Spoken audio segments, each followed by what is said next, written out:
This was wonderful, and I got to work with and form friendships with some immensely talented people.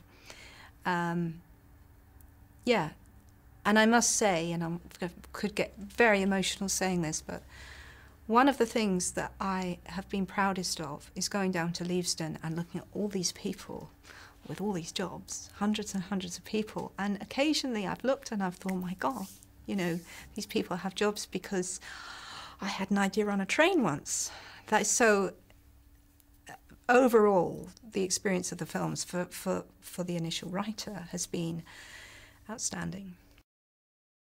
There's a huge amount of action in this. It's a war movie, actually. Part one is a road movie. Part two is a war movie, with everything that implies. It's incredibly sad in places. It's very exciting in places. And I feel that all of the major characters have sublime moments. What I always mentally refer to as the Big Seven, which is Harry, Ron, Hermione, Ginny, Neville, Luna, and Draco. So for me, the Big Seven all of them have fantastic moments in this final cathartic battle. Yeah, you can probably tell I love it. I love it. I think it's probably the best. A huge theme throughout the 7 books and the films. Dumbledore expressed it right at the beginning of the series, at the end of Philosopher's Stone, when he said, Harry says he's not gone. And Dumbledore says, no, but if the next person fights him and the next person fights him, you know, we can keep him down. And that goes to the heart, really, of the series, which is the question, why fight? Why fight? We accept the inevitability of evil in the world, and we accept that things can't always be fair. We accept that things will never be perfect. Why fight? Why fight? And that's a question that all of the characters answer in their different ways. And some characters say, I'm not fighting, I have to accept the inevitable.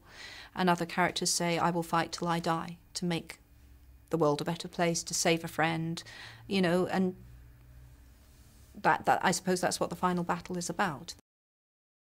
They do it perfectly in the film. And that was a place where I was very glad they were faithful to the book, because Snape's journey is so important and such a linchpin of the books, and the plot can't function without Snape, but he's much more than just a conduit for information. He's an interesting character, and I think all of my characters, without exception, Harry included, are flawed.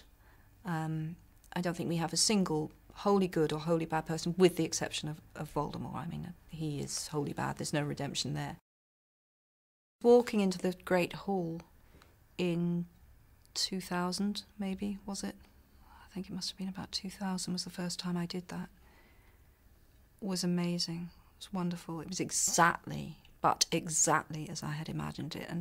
And Chris Columbus and Stuart Craig, I talked to them about how I saw it, and they had just, oh God, they had done such a magnificent job.